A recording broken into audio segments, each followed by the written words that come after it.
1-800-900-3142. 1-800-900-3142. It's time for the Playmaker Spotlight with Executive Coach and Vistage Chair, Dick Smith. Well, welcome to the Playmaker Spotlight, the part of the Get Down to Business show where we speak to CEOs and business owners and share their stories and their best practices with you so we can all learn a little bit. I'm your host, Dick Smith, the CEO Business Coach and award-winning chair for Vistage International. I'm very pleased tonight to have with us as a guest Bill Giffin. He's the CEO of Trust Companies of Illinois, headquartered in Downers Grove. And from their website, since 1993, the Trust Company of Illinois has provided peace of mind to hundreds of clients. They offer comprehensive services in wealth management, financial planning, trust and estates, and retirement plan services. As a business owner, you may face unique challenges. Perhaps a majority of your net worth is tied up in your company and you want to diversify with outside assets. You might be looking to develop an exit strategy in order to successfully close, sell, or transfer ownership to the next generation, or maybe looking to provide financial benefits to your employees, perhaps. Anyway, these professionals at Trust Company of Illinois, where Bill is CEO, will work with you to help you reach your goals. As a client, you'll benefit from their proactive, objective advice. So I'd like to welcome once again Bill Giffin. Thank you, Dick. Thanks for having me. Thanks for being with us. Give us a little bit of the CNN version of the story of Trust Company of Illinois. Where'd you guys come from? Yeah, absolutely. Actually, as you said, 1993 is when we were founded. And we were founded basically back in the late 80s, early 90s, when you started to see a lot of acquisitions. Some of the larger banks and financial institutions were buying up a lot of the community banks and trusts. And at that time, Gary Wheaton Bank and Trust, our founders, Greg Osko and Doug Isles were there. And at the time, what they were doing was fairly personal in regards to the clients they were working with. Mm-hmm. And so the acquisition for them was tough.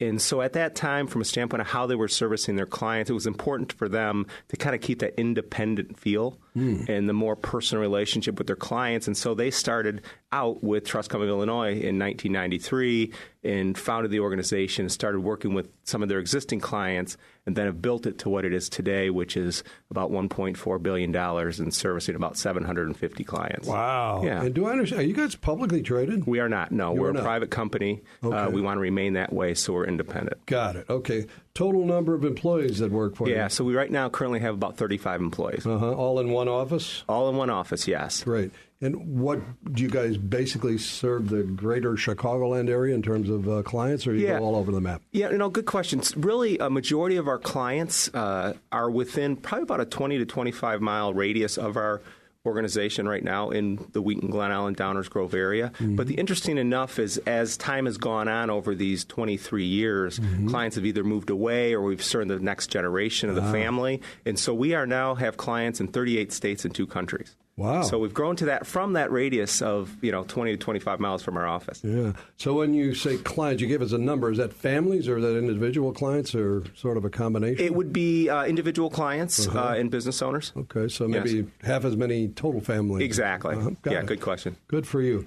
And tell us about how did you become CEO? How long you worked for the firm and how did you get to the top of the heap? So it's been about 2 years now. Mm-hmm. A big part of my journey through my occupation has been nationally, really. And so I was based in Chicago, but I traveled all over the country and worked with primarily family offices, business owners, and multi-generational families and doing investments and working with them on their trusts and things of that nature. And so about 2.5 years ago, received a call from Trust Company of Illinois, and I had the opportunity to sit down with Greg Osko, the founder, and some of the other leaders of the organization. And I looked at their independence and what they were doing for clients and the space that they were in, and it excited me. And I thought there was an opportunity for growth there. I thought they had a unique story. And so at that point in time, I spent a lot of time with the board and other members of Trust Company of Illinois and decided to join. Interesting enough, as I sat down and met with them, they were literally 10 minutes from my house. Oh, worked out well. So that worked out great. And the other thing that it gave me the opportunity to do, which I never had the opportunity to do, is to work within the community. The company itself is very community-based, serving in the community. They've created a great culture around that. And it gave me the opportunity to do that, which I never really had the opportunity to do before because I was traveling all over the country. Well, I'm sure you deserved the appointment. I'm sure you weren't the only guy they looked at, right? So congratulations. No, thank you. I appreciate it. I was lucky. Hey, if you're just tuning in, this is the Get Down to Business Playmaker Spotlight, and we're talking to Bill Giffin, the CEO of Trust Companies of Illinois. And so tell me a little bit about how do you guys differentiate yourself, from all the other financial services companies that we might run into out there? Yep. Why would I want to go put my wealth with you? Yeah, no, good question. I think I probably would start to answer that from looking at the structure of the organization, right? So as I mentioned earlier, being able to remain independent. And so from a standpoint of the organization and the 35 employees, we're the ones who make that decision every day, right? And we don't, from a standpoint of making decisions, we can look beyond a quarter. We can have a longer vision from a standpoint of sitting next to our clients and our families in regards to what's their vision and not what is that large company's vision. So I think we fit in a nice slot from a standpoint of not a large corporation. The way we look at it is we're large enough to be capable because we are institutional-like from a standpoint of we have a board, we have an investment committee, we have a trust charter, we have 35 employees, we have 750 clients. But yet we're also not just a couple individuals that are out there investing for a small group of clients. And so we have the financial capital to be able to make decisions for the long term. So it's a unique spot there. And then from a standpoint of what we offer, we work with a lot of business owners. And so we have the opportunity to really work with individual clients through a full financial life cycle. And what I mean by that is that we have the opportunity to work with business owners with their business first, right? So really helping them manage their 401k.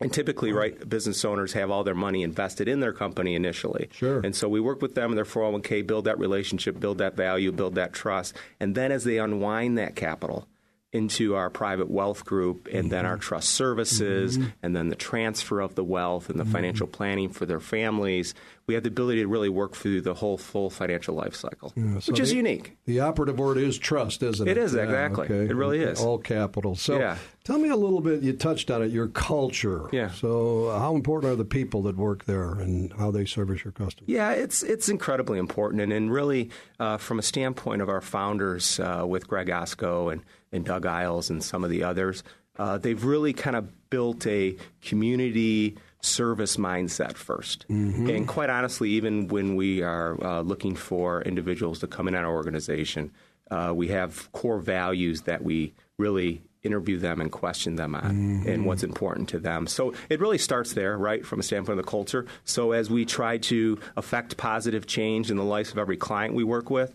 we also try to do it in every community that we serve.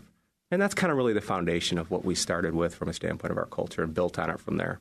I love that answer. So how do you go about attracting this great talent that you have at Trust Company of Illinois? Is that difficult these days? Yes, that's a great question. Is that one of your jobs? It is. Yeah, it's a great question, and it is difficult a couple different ways. And we've been lucky. But one, from a standpoint of our clients, have given us recommendations on individuals to talk with through our centers of influence. So those being attorneys that we work with or CPA firms that we work with. If they feel there's a fit, we have the opportunity to speak to some of those individuals. And we have also used executive recruiters, right, from a standpoint of them knowing what we stand for, who we are, and then giving us the opportunity to speak to those individuals. But it takes a long time, and to find the right people is not easy. And I guess if your people are talking about what a great place it is to work, they're hanging out with those same types, right? So exactly, it's easier to attract when they're promoting, doing the self-promoting. Right, and the important part there too, Dick, is that they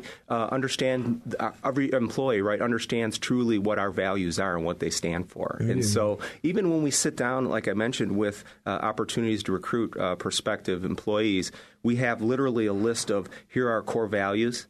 And if we don't meet those first, the technical side of that. Yep, there you go. It doesn't matter. Match the core values first, right? Start there. Okay, good for you. Well, geez, I'm sorry we're quickly running out of time here. That went very fast. But I first of all, how does someone get a hold of your organization if they're interested in investing their funds with you? Okay. Yeah, I mean, really the best place to start would be to go on our website. Which is? All of our numbers there, and that's www.trustcompanies, .trustcoil.com. Oh, okay. Yeah. www.trustcoil. Trustcoil, COIL. .com. Got it. Yeah. Okay. Well, thanks again, Bill, for joining us. I'm afraid we're out of time. Like Yep. I said, it was an interesting discussion. Maybe we can have you back on Playmakers at some point. This has been the Playmaker Spotlight with your host, Dick Smith, the CEO business coach and award-winning chair for Vistage International. You can find me on LinkedIn, or feel free to email me with any of your questions about what I do with these peer advisory groups at dick.smith@vistagechair.com. Stay tuned now for more of Get Down to Business with my friend Shalom Klein. Take care.